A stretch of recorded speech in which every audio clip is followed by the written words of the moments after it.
What would you eat instead of meat if you became a vegetarian? Stay tuned to see one way to make all the meat you eat out of wheat instead of beef.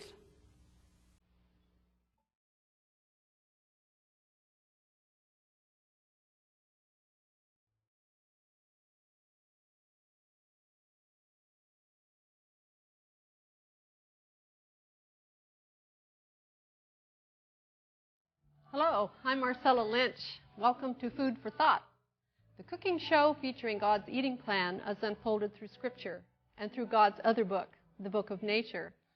Today I'd like to tell you why I am a vegetarian and demonstrate an interesting recipe for making meat out of wheat, which costs pennies a serving and can resemble cutlets, steaks, roasts, and hamburger. It's an old recipe. My mother made it when I was a child. Vegetarian people around the world make it today, and commercial food companies produce canned and frozen meat look-alike products from it. Does the Bible have anything to say about meat eating? Yes, it says a lot. It would be much too short to cover the subject. You may want to write in for the booklet advertised at the end of the show. Looking at the dietary principles in the Bible, we find that in the very beginning, both humans and animals were created vegetarians.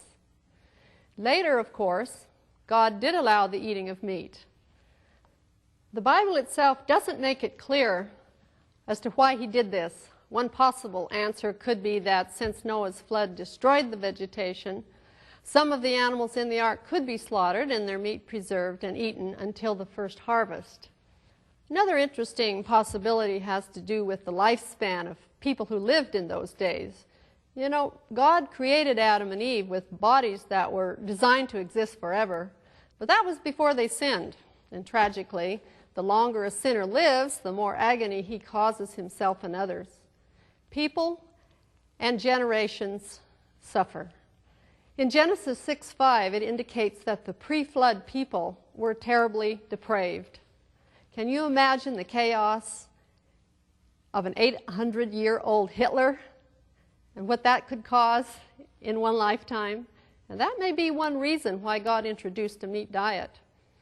At about the time when God began to allow people to eat meat, the lifespans began to rocket downward until they ended up closer to what lifespans are today.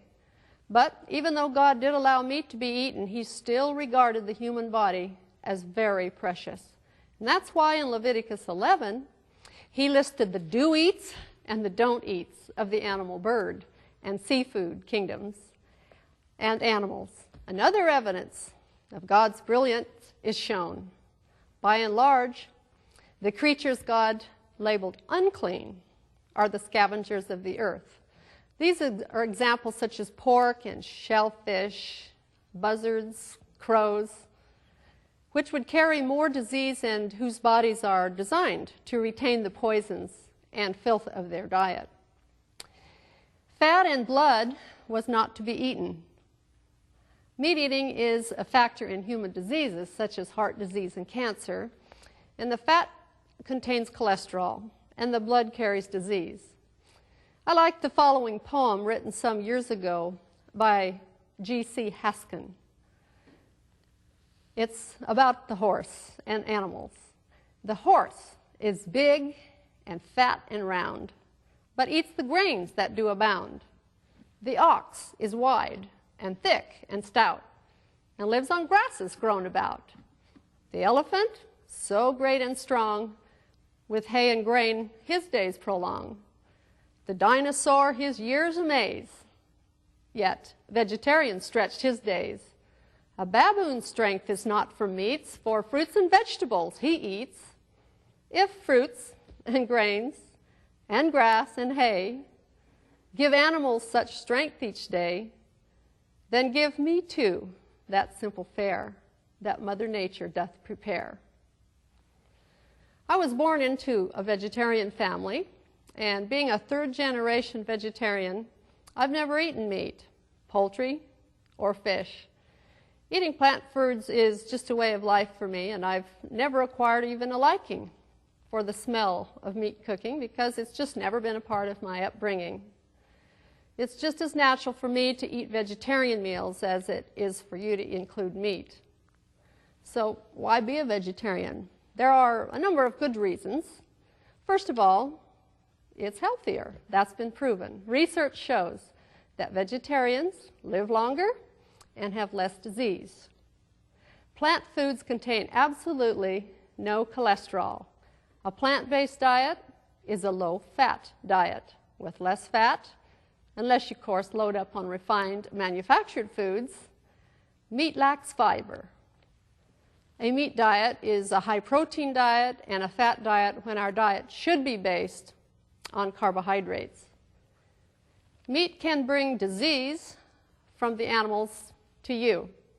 It is a cancer potential. Another reason that people choose to be vegetarian is that a vegetarian diet actually costs less. We protect also the Earth's resources by raising plant food crops rather than animals for food. For example, an acre of land produces 17 pounds of protein compared to about 2 for milk and less than 1 for beef.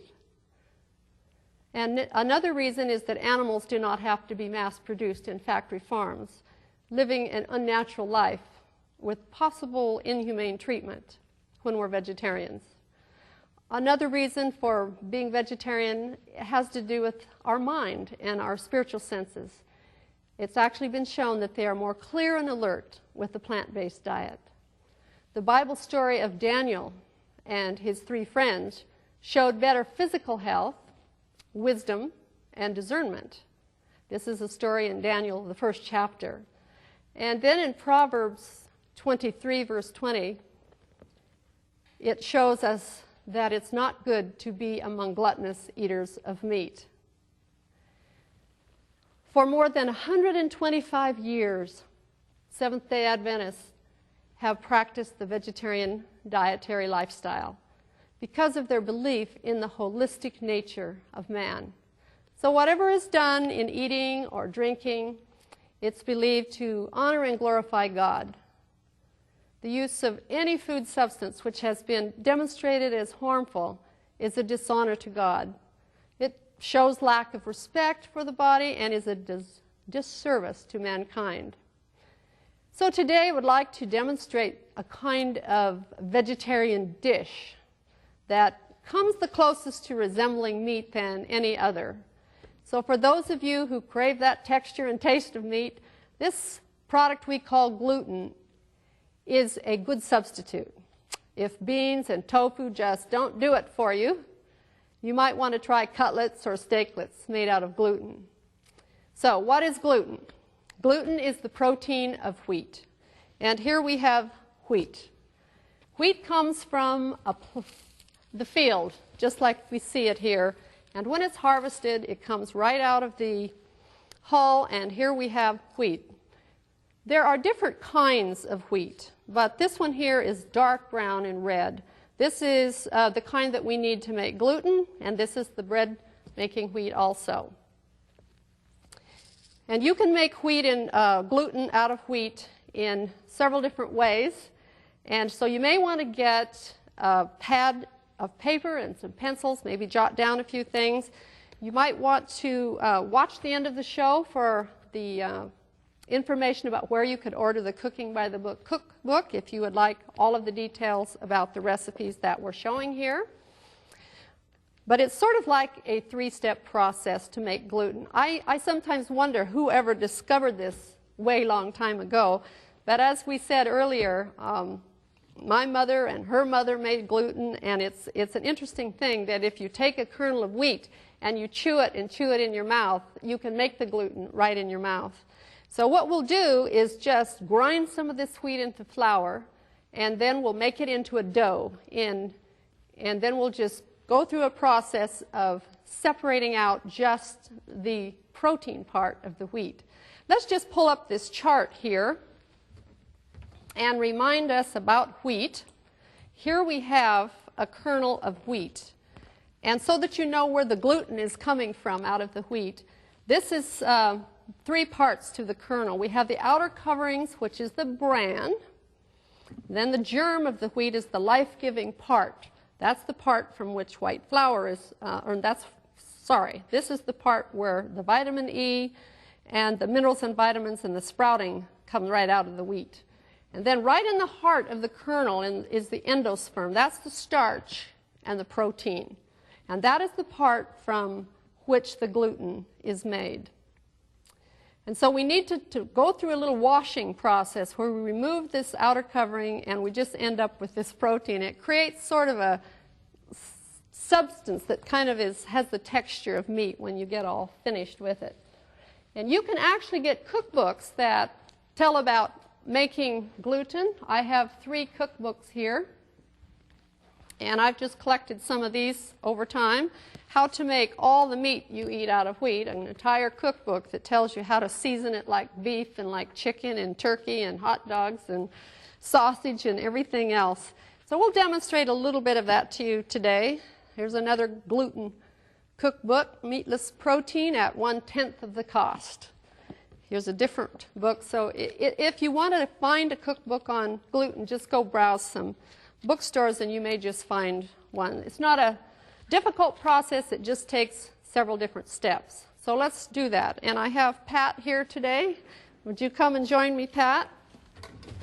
Now we're going to see if we can make some gluten here. Now you can make gluten out of whole wheat flour, you can make gluten out of white flour, and you can make gluten out of gluten flour. Gluten flour is just flour that's made, here's what it looks like, after you take the starch out and have only the protein left from the endosperm or from white flour. If you took white flour and took the starch away and you'd have just the protein, this is available as gluten flour at some health food stores and you may find it in your area. And if you had this is just an instant way to just mix this with water and you will have gluten immediately. But what I do most of the time, because it's cheaper, is to start with whole wheat flour, which we have here in the bag. And I would just like to show you how I do this at home. I buy wheat in the 50-pound bags. This is the flour mill here. And I'm going to just put a little wheat through. This will become whole wheat flour, and that's what I'll use to make the gluten. It's the most economical way to do it. So we'll just turn this on.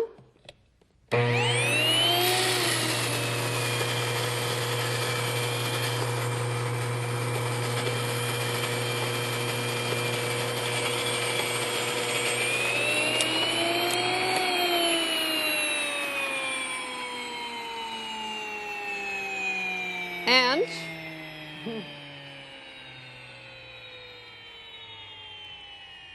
we just magic, we have the flour right here. And this is the bread flour right here. And this is what we'll use to make the gluten. But we have some already ground ahead. And we'll just start our recipe right now. So making homemade gluten, which is a meat-like plant source of protein. The recipe is in our Cooking by the Book cookbook on page 148. And it's so easy, you just write down 8 cups of flour. It can be the whole wheat or the white, it can be half and half. And then we just put 3 to 4 cups of water with that. So you make a dough just like you were making bread. We happen to have a kitchen machine that has the dough hook here. We're putting it into position. And we'll just put this 8 cups of flour right into the machine. And this dough just needs to knead for about 10 minutes. And if you don't have an electric machine, just get a big bowl out and mix this dough by hand. So we have 8 cups of flour here in the bowl, and we're just going to add 4 cups of water to this. And get the water here.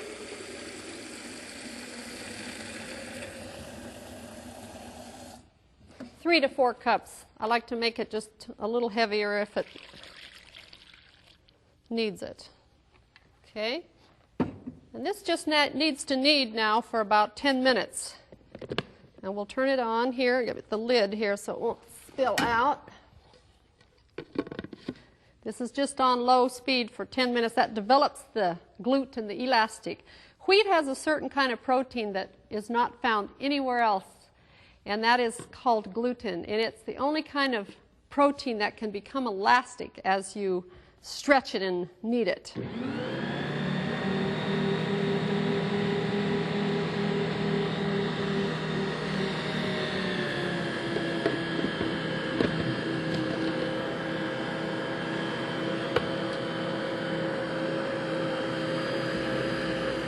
See that going around.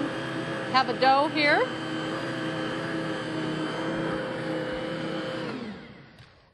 And after that's become elastic, then that's the excellent thing to use to make bread. So it's very important to have the hard wheat. That's especially for making bread because it has this gluten protein in it. So Pat, we're just going to have another little magic here and bring up the next gluten. We have a batch of gluten here that's gone for the 10 minutes, and we'll go right on with the next process of the recipe here. The next step after you make the dough then is to separate it. What we have here is the starch of the flour, we have the protein, we have the whole thing. So what we want to do is wash it. Now this sounds like kind of a strange process, but it works, and it takes a few minutes. We'll just show you how to do that. And this dough here has been stretchy. You see, you can see the strands of gluten have become elastic, and you can separate that out. So what you do is go over to your sink with a kind of a colander strainer here, and you just pull off kind of a chunk of this dough, and you start washing it under the water. And this is kind of fun, actually. You can just kind of squeeze around on it with a slow stream of water. And you can also put a pan underneath there. When I'm at home in my bigger sink, where my bigger sink is, I'll just put a big kind of a dish pan under this, and you can actually save the bran and make it in recipes. But what we're doing now is to just wash this and separate it out so that we'll just get the protein part off by itself. And one of the ways you know when it's getting close to being ready is that you think it's falling apart and you think you're doing everything wrong, and then all of a sudden it firms up in your hands and you actually have a piece of almost like pure protein. That's just the protein from wheat. Now the protein from wheat is what we would call an incomplete protein, but by the time you put this with your dinner meal and you eat other things at the meal, then, of course, you have the other proteins that come from the other foods, and it's really quite nice. And you can make this into all kinds of meat dishes, and we're going to show you some delicious-looking steaks and scallops here, and you can grind it into veggie-burger, and it's fun to create all kinds of dishes. So you can see that this is firming back up here. We're just about finished. I leave a little bit of the bran in it because it's more tender. If you like your steaks tender, then you can do that. So that's the next step. Now at this point, this is plain raw flour and water dough that's just been washed, and it actually doesn't have much flavor. And so the next step of the recipe here then is to make it have some flavor. So we'll call this done here. And what you would do at home is you would just set this one aside, and you would take another hunk of this. You would just keep washing it until you got all of this dough here washed. And you're going to end up with a smaller amount of this gluten because you are just wanting this rubbery kind of spongy part, which is the gluten. Now, of course, if you make this from white flour, it's going to be a whiter meat, and that's how you get the meat that looks more like fish, you know, the lighter meat or the chicken. And if you want it to be totally instant process where you don't have to do this washing step, then you buy this gluten flour, because all you do is mix water with that one, and boom, you've got this gluten immediately. However, this gluten flour could cost you about $1.95 a pound, or somewhere like that, where this wheat here costs you maybe 35 to 45 cents a pound. So it really is an economical way to get some vegetarian meat. Okay, so now what we have here on the tray is the flavorings that we want to put into the meat today. And in the cookbook here on page 149, we have samples of two kinds of broth that you can make to drop the meat into to get the flavor. And we have on the stove here our water. For the savory broth, I'm going to make a dark broth, sort of like for beef-looking meat. And this is savory broth number 1. And it calls for 8 cups of water. And we're going to turn this heat up on high. And it's nice to have that water boiling and everything in there boiling when you drop the pieces of gluten into that. And it doesn't stick back together that way. The next thing is a half a cup of soy sauce. You make this broth so strong that you say to yourself, wow, this is going to be way over seasoned. But it isn't. Just trust me, it will turn out right, and you'll have the broth left afterwards. But you drop the gluten into the broth, and you just let that sort of simmer for about 45 minutes.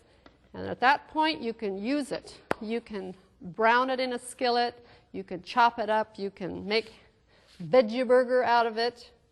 Okay, we have a cup of tomato juice here. Again, you could create your own broth recipe. You could just suit yourself. Sometimes I like to use V8 juice because it even has a little more flavor. 1 tablespoon nutritional food yeast flakes. This is not the yeast for baking. This is a flavoring yeast called nutritional food yeast flakes. Something like brewer's yeast. It gives a nice meaty flavor. You'll find in vegetarian dishes, at least in my cookbook, we use this nutritional food yeast flakes many times to give kind of a meaty, cheesy flavor. 2 tablespoons onion powder. Or you can put 2 fresh onions in here. You can chop up your vegetables to make your broth if you'd like to have everything fresh. That's nice to do that also. Onions, you can save your celery leaves and put them in your broth. And you don't waste anything that way. Now, another kind of a meaty flavoring that you can get is from kind of a heavy brewer's yeast paste, nutritional food yeast paste. My mother used this kind of paste when I was still young at home. It comes under several different names. This is called Marmite, and this is available. I buy this in the Safeway store at home. It's very strong smelling stuff. It's 100% vegetarian. It's high in the B vitamins, and it's actually just made from nutritional food yeast. And we're going to put a little of this into the broth. This is another one called Vegex. And if you don't have this, then you can just add more bouillon cubes, because there's all different kinds of bouillon cubes that you can get. And the recipe actually calls for about 2 tablespoons of some kind of heavy gravy-based paste, such as Marmite or Vegex, and also 4 to 6 bouillon cubes. So we have what we call double-sized bouillon cubes here. These are vegetable bouillon cubes. We got these at the natural food store. They're actually a product from Switzerland, but there are lots of different kinds of bouillon cubes. We're going to drop some of these in to give seasoning for the broth. And you may have heard of Kitchen Bouquet, which is kind of a liquid that you can buy, a seasoning, or Magi seasoning. These are things that I know you can get in the supermarket. And they too could be used to give sort of a heavy, kind of a beef-like flavor to things. So let me just try to guess here, which is about 2 tablespoons here. Put a little bit more. We had some company visiting us from Australia. Some students were on a music tour, and we had some of them sleeping at our house. And I said, well, what do you miss the most since you've been away from Australia? And they said that it was this Marmite product. They don't call it Marmite. They call it something else over there. But I happened to have this Vegex and Marmite, and I said, here, would you like to try this? And they just spread it right on bread and eat it like peanut butter.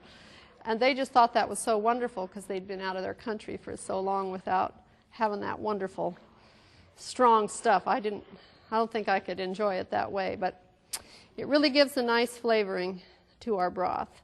Now, we just really want this to boil, but we're not going to wait. Let's just pretend that that's boiling. What you do now is you can take a cutting board here and you can lay out, you'll have more gluten in this, and you can pat it out into whatever shape you want. You can cut it with a knife, you can pinch it with your hands, and it will take on whatever kind of shape you want. It fluffs up a little when you put it in the broth, but once it's simmered in the broth for 45 minutes, then it's going to be fluffy and it's going to be set. Then it won't wobble around, and it will just take the shape.